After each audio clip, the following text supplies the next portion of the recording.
Hi guys, social media open చేస్తే చాలు India Pakistan war ఆపాలి అనన్ని ఏవేవో గొంతులైతే వినిపిస్తున్నాయండి. అసలు నిజమేంటంటే ఇంకా ఇండియా పాకిస్తాన్ వార్ అయితే అఫీషియల్గా డిక్లేర్ అవ్వలేదు.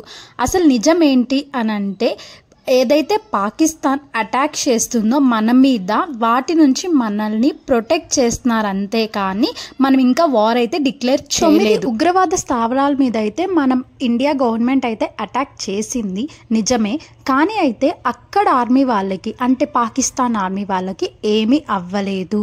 ఓన్లీ ఉగ్రవాదుల మీద మాత్రమే వీళ్ళు అటాక్ చేశారు. కమ్యూనిస్ట్ పార్టీ లీడర్ అయిన నారాయణ గారు ఆయన చెప్పేది ఒక్కటే అనమాట, ఇండియన్ ఆర్మీ పాకిస్తాన్ ఆర్మీతో యుద్ధం చేస్తే మేము మాత్రం వ్యతిరేకంగానే ఉంటామని అంటున్నారు. నాకు తెలియక అడుగుతాను, మీరు పాకిస్తాన్ మనిషా లేకపోతే ఇండియా మనిషా? అసలు ఇంత వయసు కదా మీకు, ఎంత అనుభవం ఉంటుంది, మీరే ఇలా మాట్లాడడం కరెక్ట్? కళ్యాణం యాక్టర్ అయిన అమీనా నిజాం గారు తన స్టోరీలో పెట్టింది ఒక్కటే, ఏంటంటే I'm ashamed of our country and choosing killing as a solution. మనం చంపడాన్ని ఒక పరిష్కారంగా ఎంచుకున్నామని చెప్పేసి ఆమె మాట్లాడుతుంది.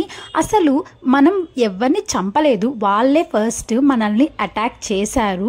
దాని నుంచి మనం ప్రొటెక్ట్ చేసుకుంటున్నాం, అది కూడా ప్రొటెక్ట్ చేసుకోలేదు. ఇలాగే ఉంటాము ఎవరిని హామ్ చేయకుండా.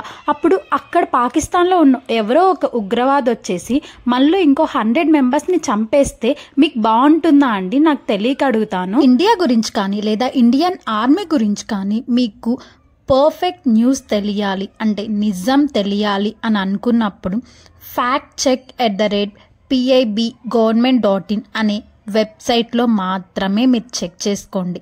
ఎందుకంటే అక్కడైతేనే మనకి నిజం దొరుకుతుంది. కాబట్టి ఎటువంటి ఫేక్ న్యూస్ని స్ప్రెడ్ అయితే చేయొద్దు ప్లీజ్. 76 ఇయర్స్ నుంచి పాకిస్తాన్ నుంచి మనకు ఎటువంటి సొల్యూషన్ అయితే దొరకట్లేదు. ఇప్పుడైనా దొరుకుతుందని ఆశిద్దాం. నుంచి మనం ప్రశాంతంగా పడుకోవడానికి ఒకే ఒక్క మిషన్ కారణం అన్నమాట, అదే S-400. అది ఎంత బాగా పనిచేసిందంటే ఇండియా మొత్తాన్ని ఒక ప్రొటెక్టర్ లాగా కాపాడిందనమాట. ఆ మిషన్ వల్ల ఎన్నో ప్రాణాలు అయితే పోకుండా అయితే మనం కాపాడుకోగలిగాము. జై మోడీ గవర్నమెంట్. ఎవరైనా క్రౌడెడ్ ప్లేస్కి అయితే అస్సలు వెళ్ళకండి, మ్యాక్సిమం స్కిప్ చేయడానికే ట్రై చేయండి. ఏమైనా ట్రిప్స్ ఉంటే పోస్ట్పోన్ చేసుకోండి. ఈ మంత్ అయితే అసలు ఎక్కడికి వెళ్ళకండి, చాలా జాగ్రత్తగా అయితే ఉండండి. ఈ వీడియోని ఒక లైక్ చేసి షేర్ అయితే చేయండి, ఎందుకంటే ఫేక్ న్యూస్ చాలా స్ప్రెడ్ అయిపోతుంది. నిజాన్ని మనం తెలియజేద్దాం, అందుకే ఈ వీడియోని అయితే షేర్ చేయండి.